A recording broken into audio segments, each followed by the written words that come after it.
এই মাত্র ডিউটি ছাড়লাম, বাড়িতে যাব। আর 2 দিন ছুটি আছে হাতে।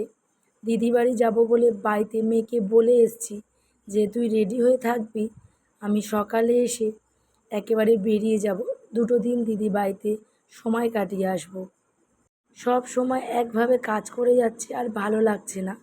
2 দিন যদি কোথা থেকে ঘুরে আসি মনটাও ভালো হবে, বাট মেয়েটার মনটাও ভালো হবে, কারণ সারাক্ষণ ও বাড়িতেই থাকে আর আমি কাজ করে যাই। যখনই ছুটি পাই তখনই মেয়েটাকে নিয়ে ঘুরে আসি, আর আমি ঘুরতে খুব ভালোবাসি। কখন থেকে ডাকছি, মেয়ে মনে হচ্ছে ঘুমাচ্ছে, এখনও ঘুম থেকে ওঠেনি। অনেকবার ডাকার পরে মা এসে দরজা খুলে দিল, আর এদিকে ঘরে ঢুকে দেখছি ও এখনও পড়ে ঘুমাচ্ছে। ওকে আমি বললাম যে কী হলো, তুই এখনও ড্রেস করিসনি কেন? রোদ উঠে গেলে আর ভাল লাগবে না, কারণ রোদের যা তেজ। আর আমি আগের দিন নাইট ছিল, নাইট ডিউটি করে বাড়ি এসেছি, চোখে একটুও ঘুম নেই।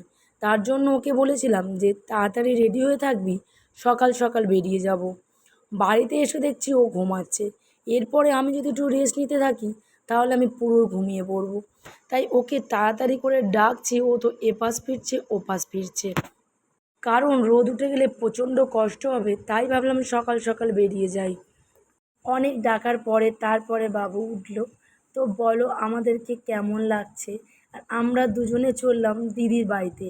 2 দিন ঘুরে আসি। আমার মতো কে কে ঘুরতে ভালোবাসো অবশ্যই কিন্তু কমেন্ট সেকশানে জানিও। আর তোমাদেরকেও বলছি, যারা কাজ করো তারা সময় পেলেই মনটাকে ফ্রি করে 2 দিন কোথা থেকে ঘুরে আসবে। কারণ একটানা যদি কাজ করতে থাকো তাহলে মনটাও অন্য রকম হয়ে যাবে।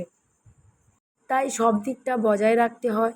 কাজের কাজও করি, মেয়েকেও সময় দিতে হয়, মেয়ের সাথে খেলা করতে হয়, তাকে নিয়ে ঘুরতে যেতে হয়, তাকে তার মতো করে তার সাথে থাকতে হয়, কারণ সে তো অনেকটাই ছোট।